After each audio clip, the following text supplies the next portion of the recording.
अस्सलाम वालेकुम दोस्तों, तुसीं वेखदे पे हो अपना देश पंजाब टीवी ते मैं तुहाडा मेज़बान मोहम्मद नदीम करल। सब तो पहला तो अपने चैनल को करो सबसक्राइब ते बैल आइकन दे बटन दबाओ कि भाई हर आने वाली नवी वीडियो तुहाडे तक पहुँच सके। दोस्तों तुहाडे वास्ते तुहाडा बेली बड़काना बेली जनाब अल्लाह दिता खरल साहब जनाब जिहड़े बड़े माकूल रेट ते बड़े सोहने रेट करते हैं।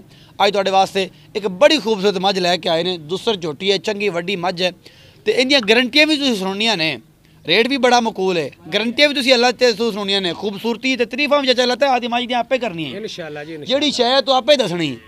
ते मैं अज सिर्फ और सिर्फ इन्हां नाल गल्लां करके मैं तेरे मूँह गला देना जो बोलना ही वो तू बोलना है। पहले मझ विखा लईए, कैमरामैन साहब मझ विखाओ पहले।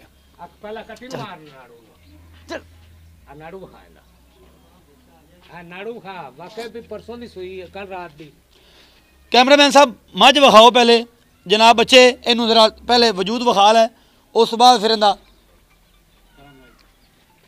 थन चड्डा एक एक चीज़ मेरा कैमरामैन तुहानूं दिखाएगा। पूरिया विरलों के थन है, पूरा मुठ मुठ का थन है, एक एक चीज़ मेरा कैमरामैन तुहानूं दिखा रहा है। तुसीं वेख सकते हो सुबह चो लीती गई है, गली च ठल रहा है, ले जाके जा रहा सी। बड़ी वड्डी मझ है माशाअल्लाह, तुसीं वेखदे पिओ सिंग चड्डा पुट्ठा एक एक शै मेरा कैमरामैन तुहानूं रीसेंटली अच्छे तरीके नाल दिखांदा पिया।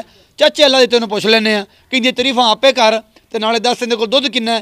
तो सच्चा दुध सी जिहड़ा बंदा चोवे उहनूं गारंटी देवी कि वाकई दुध ना देवे तो मेरी मोड़ दिया जी। ठीक है, इत्थे आओ सामने। हाँ जी इंशाअल्लाह जी, खास दरिया दी मैं लई है। अच्छा जी, कबूलियों जी छेड़ दी मैं। अच्छा ते कल रात दी मैं सुई अजे आओ बड़ू है, चाह नहीं पकदी ते 16 तो पौने 16 होवे ते आना नहीं लेना। 16 लीटर तो पौने 16 आवे ते आना नहीं लेना, मझ फ्री एवें ते जिस दिन हो जान 10 दिन च टप्पे 20 तो लोकी आंदे ना 20 जे बाई 24 ना देवे तो मैं पा ते मेरे घरे घल देण। बड़का सुन लो चाचा अल्लाह दित्ते दियां, कहंदा मैं पा ते घरे घल दे 20 लीटर तो पासा दुध करे दे इंशाअल्लाह 20 तो टप्पे दी। आज तो 10वें दिन 20 तो टप्पे दी 20वें दिन ला लेने हैं। इतनी सूरत संभली देने दुध वाली मैं मेरे अगे ना आई ते ना मैं वेखी। कितनी उम्र होगी चाचा? मेरी उम्र घटो घट वे 50-55 साल। 50-55 साल इन्नी सजरी सूई मझ इन्ना दुध देवेगी चाचा अल्लाह तक अपनी जिंदगी च नहीं वेखी।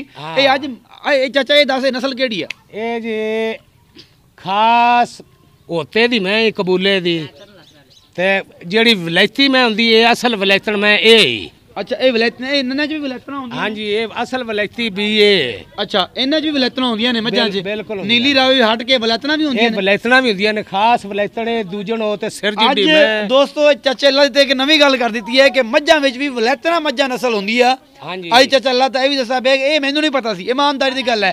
मैं हर मझ नूं नीली दा भी मझ आंदा रहा, अज ये पता लग्या जी कि ये कोई वलैतना नस्ल दी मझां भी होंदियां ने। शायद ब्रीड होवे इंग्लिस्तान दी, यूरोप दी किसी पासों मे बी, लेकिन दावा सुन लो कि 16 लीटर दुध होने ठीक। चौथी चुआई 16 लीटर 15 दिन बाद 20 दिन बाद 20 तो टप्पे ते मेरी बल्कि तुहाडी जे ना टप्पे ते मेरी मैनूं पा ते घरे गल दे आदे पैसे ले जाए। दिन तो 20 तो टप्पे ते पा के डाले च मेरे घरे भेज देण।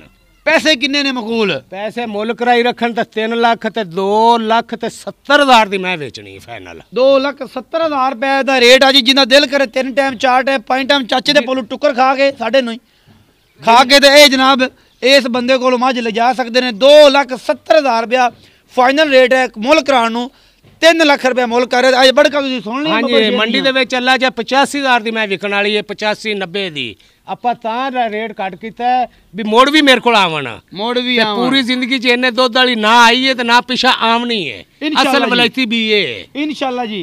इंशाअल्लाह जी तुसीं सुन लिया बड़का ते चल एक बार जांदी जांदी विखा दे ते थोड़े अगों जेड़े बंदे ने ऊपर अगों हो पीछे विखा। कैमरामैन साहब थोड़ा विखाओ, कैमरामैन साहब तेरा मूँह शू विखा लो एक बारी जांदे जांदे मझ नूं ते उस बाद आपां सारे मामलात करांगे।